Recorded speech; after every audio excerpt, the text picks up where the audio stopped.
Okay. Well, I graduated from high school in 1967 in San Angelo, Texas, Lakeview, and immediately started to college. Of course, quite an adjustment, especially during that time period. After being in college for a few years, in fact, after my first semester, I tried to join the Navy, and nobody believes me when I tell them this, but I walked into the recruiter's office, he and my best friend, and he told us to get out and go back to school. And that was during the height of Vietnam. My sophomore, going into my junior year of college, of course, I married my wife, Karen, and worked full-time for General Telephone. And they just happened to have a great thing they call the draft lottery. And I'd never spelled military, couldn't spell it, didn't want to spell it, never thought about the military, but I won that lottery. So the next week, I passed a major sitting in the hallway at Science Hall at Angelo State. And he looked at me and said, I just happened to glance at him. He looked at me and said, "Would you like to fly airplanes?" And, you know, the quick person that I am, I thought, fly airplanes, march in the jungle, you bet, I want to do that. So I took the test, went into the program, which was a brand new program at Angelo State. We were the first graduating class, and graduated in June of '73.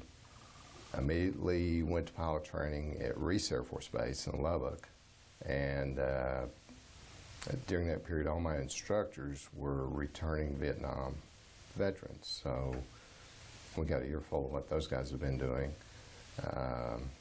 Started with a class of 84, and we graduated 24 of us, finished, with one that crashed during that period.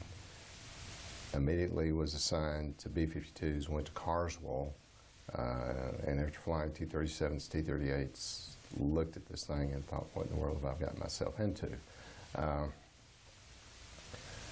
Went through B-52 training at Carswell in the D model, and in April of, by the time I finished everything, in April '74, immediately went to DICE as a brand new co-pilot.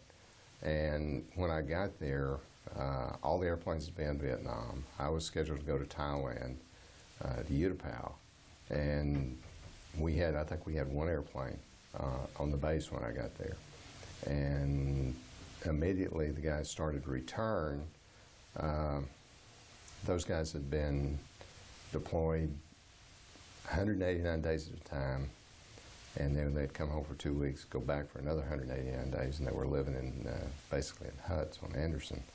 And that was a pretty surly group. They were not real happy with the conditions or how they'd been treated, nor were they happy with the fact they weren't getting credit for their tours. So when I walk in as a brand new second lieutenant and having to deal with these veterans who have been actually been through quite a bit. In fact, the first crew that I was on, they were shot down over the Tonkin, and they were a pretty tough group to work with. But, you know, they were all group guys. They'd just been through a lot.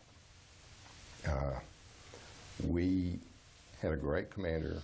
He had been over there with them the entire time, and he's probably the only person I know of that could really handle that group because of the way, what they'd been through and the things they'd done. The airplane itself, after I was there for about, I guess a month and a half, they canceled my orders, and the war was really starting to wind down. We didn't have a lot of flying time because, again, the budgets were being cut, kind of like now, but everything was winding down.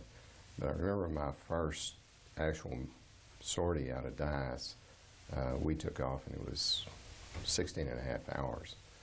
And after about my first 3 flights, I think one was 16 hours, one was 15, and my shortest one was 14. And, you know, you're thinking, good Lord, what have I got into here? This thing never lands. It just flies forever. And we were going up into the Canadian area and trying to sneak back into the country with fighters trying to catch us. So that was a pretty interesting era, especially with the budgets and the military, and because when I was actually going through training at Carswell, they had a big rift and guys were coming in training that day, and I think about 200 or 300 of the guys that were there at the time found out that day they were actually getting removed from the Air Force. So